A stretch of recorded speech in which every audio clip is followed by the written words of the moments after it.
तुमको देखा तो ये ख्याल आया, ये गाना मजे हुए कलाकार फारूक शेख पर फिल्माया गया है। फिल्म मेकर सत्यजीत रे से लेकर डायरेक्टर अयान मुखर्जी तक के साथ काम कर चुके एक्टर फारूक शेख आज किसी पहचान के मोहताज नहीं। दोस्तों, आज हम आपको फारूक शेख के बारे में तो बताएंगे ही, साथ ही हम आपको उनकी पत्नी के बारे में भी बताएंगे, क्या कि आज वो कहाँ है और क्या करती है। तो अगर आप हमारे चैनल पर नए हैं तो चैनल को सब्सक्राइब जरूर कर ले। फारूक का जन्म 25 मार्च 1948 को वडोदरा के जमींदार के घर हुआ था। फारूक ने पहले थिएटर में जगह बनाई और फिर फिल्मों में। गरम हवा 1973 से फारूक फिल्मों में आए, जिसके लिए उन्हें फीस तक नहीं मिली। फिर उनका फिल्मी सफर 2013 में हुई, उनकी मौत तक जारी रहा। इतने मददगार थे कि कभी इन्होंने एक लाइटमैन के लिए महीनों तक अस्पताल के चक्कर काटे, तो कभी बिना बताए 26/11 के हमले में विक्टिम परिवार की चोरी छिपे मदद करते रहे। मुफ्त में की पहली फिल्म, 5 साल बाद मिली थी फीस। थिएटर में काम करते हुए 1973 में फारूक शेख को फिल्म गरम हवा से डेब्यू करने का मौका मिला। पहली फिल्म के लिए फारूक को फीस नहीं मिली थी। फिल्म मेकर रमेश सथ्यु को ऐसे लड़के की जरूरत थी जो बिना फीस के काम करे। फारूक पहले ही थिएटर कर रहे थे तो उन्होंने झट से हाँ कह दी। 5 साल बाद रमेश सथ्यु ने फारूक को उनकी मेहनत के लिए 750 रुपए फीस दी थी। लाइटमैन को चोट लगी तो रोजाना उससे मिलने अस्पताल जाते थे फारूक शेख। 1981 में रिलीज हुई फिल्म चश्मे बदूर फारूक शेख के करियर की सबसे बेहतरीन फिल्मों में शुमार है। इस फिल्म की शूटिंग के दौरान एक लाइटमैन छत से गिरकर बुरी तरह जख्मी हो गया था।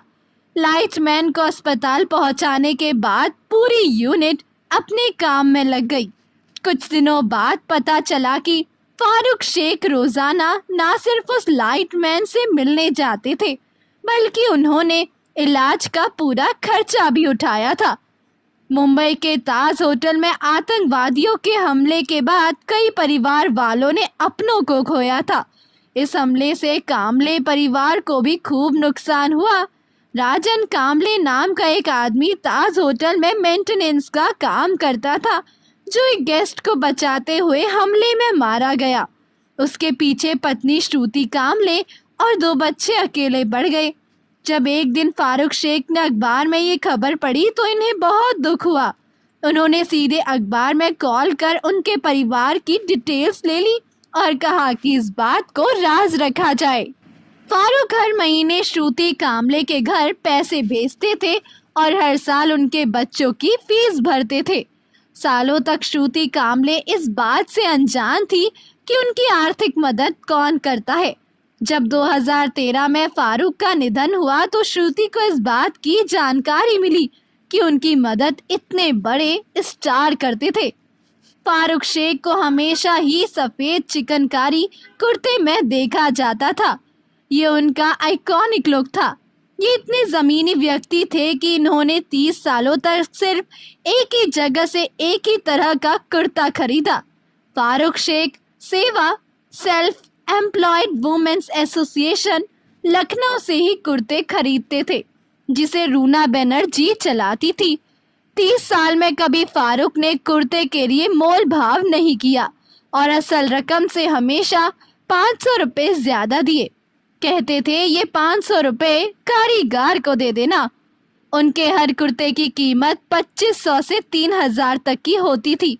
ज्यादातर फारूक 70,000 से 80,000 की शॉपिंग करते थे, वहीं कई बार बिल 1 लाख के पार होता था।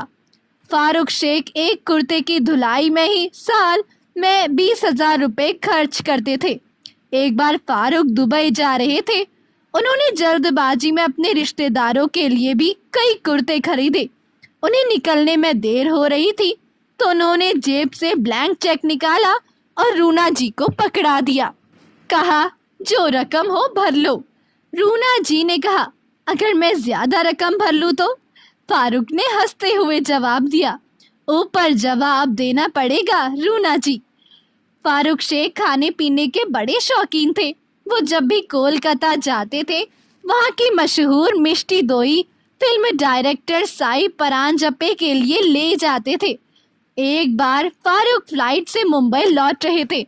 उन्होंने दही से भरा कंटेनर लगेज बॉक्स में डाल दिया, लेकिन ना जाने कैसे वो डिब्बा खुल गया और सारा दही नीचे बैठे पैसेंजर पर आ गिरा। पैसेंजर तो गुस्सा हुआ, लेकिन फारूक ने माफी मांगकर मामला संभाल लिया। 1981 की फिल्म चश्मे बदूर में फारूक शेख और दीप्ति नवल की जोड़ी पहली बार नजर आई थी। इनकी जोड़ी को खूब पसंद किया गया। जो 9 फिल्मों में दिखी, दोनों ऑन स्क्रीन के अलावा ऑफ स्क्रीन भी अच्छे दोस्त रहे। जब चश्मे बदूर 2 फिल्म रिलीज हुई तो 2013 कुछ मीडिया कर्मी दीप्ति के घर इंटरव्यू लेने पहुंचे। वहीं फारूक शेख भी मौजूद थे। लगातार दीप्ति के घर लोग आते देख उनकी सोसाइटी के लोग भड़क गए। लोगों ने भीड़ देखकर आपत्ति जताई और कहा कि सोसाइटी में ये नाटक नहीं होगा। अगले ही दिन अखबारों में खबर छपी कि दीप्ति अपने घर में वेश्यावृत्ति करती है और लोगों का आना जाना लगा रहता है। दीप्ति खबर पढ़कर खूब भड़की। उन्होंने ये खबर छापने वालों से खिलाफ कानून कार्यवाही की थी। फारूक शेख ने सेंट जेवियर कॉलेज से पढ़ाई की थी।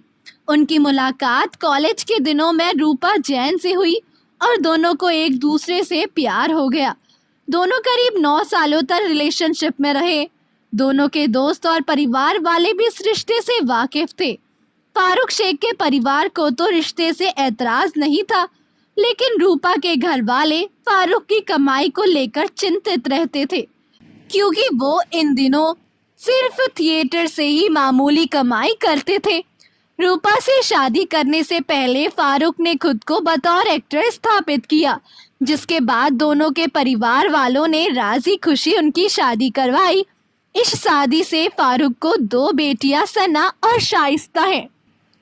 फारूक शेख और शबाना आजमी कॉलेज के दिनों से दोस्त थे। फिल्मों में आए तब भी इनकी दोस्ती बरकरार रही।